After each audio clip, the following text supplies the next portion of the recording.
This is Larry Jordan, the host of the Digital Production Buzz. The following interview is an excerpt from a recent program. To hear the entire program, visit digitalproductionbuzz.com. James Gardiner is one of the co-founders of DigitAll, a technology company that develops software and intellectual property for use in cinema exhibition. However, he's better known as the CineTechGeek and all the videos he's created explaining digital cinema technology. Hello, James. Welcome. Hello, Larry. How are you today? Well, we're talking to you, so that's a great place to start. And thinking of that, what got you started as the CineTechGeek? Well, many years ago, I think it was, I don't know, it's about 6 or 7 years ago, I started a company that was just doing the VPF contracts for Australia. The VPF contracts were where the studios would help cinemas transition to digital. And at that time, it was a very difficult thing for these cinemas to do because it's like a completely different sort of model to what they used to, going from cogs and wheels of cinema to basically IT infrastructure. And they were, had very little idea what was going on. So I basically took it onto myself to start making videos to try and help them understand and be informed about the technology that they were going to buy and hopefully hasten the transition, because it's easier to transition to something that you understand than to something that you don't. Well, you've been in software development for, 30 years, I would guess. What is it that caught your attention about digital cinema? Well, digital cinema was going to go through, you had colour to black and white, black and white to colour, and you had the no sound, so the talkies, etc. in the original days. Those are like historical transitions in cinema, or in the art of cinema. And I just saw that was coming again, the change from film to digital, and I wanted to be involved with it and to contribute to it because I thought it was such a historic thing to happen, and I wanted to be there. Well, when I think about a theater, and this is because I don't know as much as I should, but you're just taking out a film projector and putting in a digital projector. What makes the transition so much more difficult? Well, there's a lot of cinema is an art form, and it's something that people are extremely passionate about. For example, there was lots of discussions and about which is better, film or digital, etc. Over the year. Even now with Mark Nolan, I think the director's name is, that there's lots of talk about him, and he wants to stay on film. And there's all these still. The studios are still keeping Kodak going for the next so many years because they want to keep access to that content or that capability to still create on film. It's a very passionate thing, and the industry still wants to hold on to it, and good on them for doing that. But going to digital for exhibition was such a big change for them that they needed help to understand it. We needed more understanding on how it was going to change the business, because it is completely different now in terms of what's running up there in the bio booth. It's nothing like it used to be. It's also... And I wanted to help that. No, go ahead. I was interrupting. Sorry. People understand it, but as I kept making these videos, I get more and more involved and more deeper into the knowledge and the technology. And right at this stage now, the digital transition is considered roughly done. In America, for example, in your country and my country, well, in my country, it's pretty much 100% done. In your country, it's about 98-point-something% done. Only in Africa and some of those other countries, around 83 or 85%. So realistically, we are now digital in cinema. And the interesting part of this year is that there's a lot of focus changing from all the changes happening in cinema. Now that we are all digital, there's more interest and movement happening to NAB, where we're going to take advantage of being digital. You've talked about like high dynamic range, for example, was pretty much the topic of the show for both CinemaCon and NAB. If you were lucky enough to go to CinemaCon, you would have seen the Dolby Cinema projector with the amazing contrast ratio. When they did a demonstration of that projector in the Coliseum at Caesars, they showed basically a typical projector and how the black levels were at a certain brightness. And then they showed the capabilities of the new Dolby projector. And you literally heard the audience go, wow, everyone all at the same time, because it was that impressive. And unlike high frame rates, for example, which has had a lot of, high frame rates is a capability that is coming via digital, but there's a lot of resistance to it. The industry isn't really taking it on. But high dynamic range, it looks like it's completely the opposite. They seem to want to embrace high dynamic range, and it's probably going to push us quite fast into that sort of realm. And there is an amazing amount of work being done by SMPTE and many other organisations trying to figure out how to get us there as soon as possible, especially the TV manufacturers who want to sell us new televisions. So it's a very interesting year this year. James, I want to contrast something. NAB is a trade show which really focuses on the creation of content. How would you differentiate NAB with, which most of us in the audience know, with CinemaCon, who most of us have not heard of? What's the difference between the two shows? Well, CinemaCon is specifically aimed at what I'd call exhibitors, the side of the business which shows movies to the public in the big theatres. And that CinemaCon is focused on them and how they do their business and their needs. How to, there's lots of presentations there about how to market your cinema. There's popcorn manufacturers, lots of seat manufacturers. All the things you would need to make a really nice cinema are there. And as you could expect, the transition to digital, that's where it was focused. And that's where I was focusing. It's a very niche market, and it's one of the reasons I focused on it, because there's no one else in the world really doing my sort of content, because it's so niche. But I thought it was very much needed because, we all love cinema, and that's where we see these images. Like, we talk about Star Wars coming up, etc. And it's really bringing home to everyone that, like, for me, Star Wars was I was a kid, I was like 9 or 8 or something when I saw it. And that's what made me fall in love with cinema to a degree, was that story on the screen that changed the way I thought about my life and what's going forward. And, as you can see, it's very important to many of us, and I've really put it on myself to try and help those transitions and make that magic as magical as possible going forward. Yeah, you bring up Star Wars, but wasn't Star Wars, at least the one that's coming out here in December, shot on film?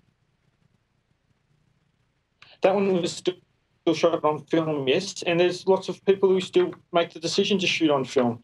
Like, that's a creative decision. It's not we shouldn't think of it one's better than the other. We should think of it as a creative decision, and that's one of the big things that I found that came up at the show, especially at NAB, is that with the advent of immersive audio, object-based audio, and all these new capabilities, high dynamic range, etc., we now have so many options and so many new tools that we can't really say one is better than the other, or one should be used and one should be used. We have to holistically take a better look of it as these are now all tools in our filmmakers' toolbox that we can take advantage of. And that's a good thing I've actually seen over the last couple of years, because the polarisation of one technology being better than another technology needs to be put behind us. We need to basically just take all these technologies as a set of tools and make the best of all of them together.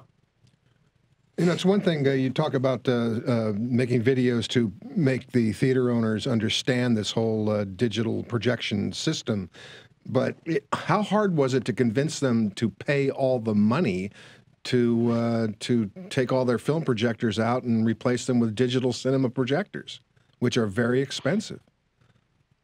Well, there wasn't an issue of convincing them. It was just a reality of the commercial reality that it had to happen. So my main issue was that there was a lot of, at the time, there's a lot of misinformation around, and a lot of, let me say, I wasn't really happy with the way some of these things have been sold and how some of these people who are new to this area were taking advantage of. And realistically, that's one of the main reasons I started my videos. It's why in a lot of them I say you need to make informed decisions, because a lot of them weren't being informed correctly.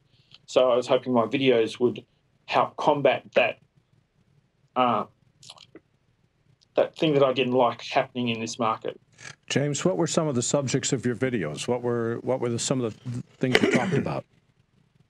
Well, this year in the videos, I mainly talked about how laser is pretty much coming on. This was the year of the laser to a degree, with the introduction of Barco introduced a full set or a full roadmap of lasers to replace the current xenon-based systems. Now, this is quite a significant issue because it brings on another partial digital transition, because in a couple of years, it has pretty much been indicated that xenon lamps will no longer be a viable, or lasers will be so much more efficient that you won't be buying xenon-based projectors anymore. But the whole industry is xenon. And if in 2 years we're not selling xenon projectors anymore, that means, like film, xenon lamps may eventually die out. So at some stage in the next 10 years, everyone will need to replace their projectors again because of that. That's significant news I covered, and it's the sort of thing I like to socialise with the cinema owners, because, as you know, when cinema converted, there was a lot of little cinemas who had fundraising, etc., to try and switch to digital because they weren't really prepared for it economically. And I don't want that to happen again when something like this happens. So I'm trying to educate the market early, socialise it early. So they do put $5,000 away per year, so they know when it comes to that next transition, they've got the money, they can move forward, and we don't lose any screens. We don't want screens going dark, as it's mentioned in the industry. But also there's the fact that high dynamic range is coming, like was shown by Dolby. Very interesting. It's not really sure how that's going to affect the industry. I've got some videos coming out from Barco where we talk deeply into what is required for high dynamic range and the ins and outs, and it gets very geeky. But if you're really into that side of the market and knowing in the post-production side, the contrast ratios required, ambient light issues, you have to have all these technical issues together, and it's still all being standardised through SMPTE. But I find all that stuff very interesting, and this is going to shape how we see pictures on screens in the future. I want to come back. Talking about. I want to come back to this idea of high dynamic range. I had a chance to see a demo at Dolby probably 9 months ago now, showing Dolby's version of high dynamic range. And you can almost feel the heat radiating off the sun, or feel the coldness, because the contrast ratios are so great and the images just scream off the screen. But don't we have to shoot all new material to be able to take advantage of HDR? No, not at all. Most cameras, 15 to up stops, actually have enough information in those images for you to pull out a high dynamic range picture. You do have to take it through another grading process. For example, there was a number of demonstrations shown at the show where they had an original film that was going through a typical post-production workflow, and they give it back to the editor, give them a brand new high dynamic range monitor, and then they're capable of regrading it to the capabilities of these new displays and new projectors. And pretty much that's what you need to do. The real work that's going on in the standards community these days is more about not having to do, this is going to affect you in your production workflow. You don't want to have to grade the thing, one for 709, one for high dynamic range, one for this light level for 3D, one for that light level for that, etc. The proliferation of masters is becoming a bit mad. It's just crazy. So there's a lot of work to try and come to standards so we know how we can go, for example, for a high dynamic range master and easily come out with standard depth masters or processes to make these masters be displayed on these new higher grade monitors, which may be a certain percentage of P3 or a certain percentage of 2020. And there's a lot of work being done there, because you don't want to have to make masters for every type of capable monitor out there. Yeah, just quickly, and you brought up the xenon lamps, and I think there's probably every theater owner out there would love to have those things go away, because they're extremely expensive to replace. When do you see lasers coming into to fruition and replacing the current digital cinema projectors? Well, xenon lamps aren't really, they're not really that expensive compared to lasers currently. The current main lasers that you get are known as the primary-based lasers, where red, green, and blue are created by sets of lasers.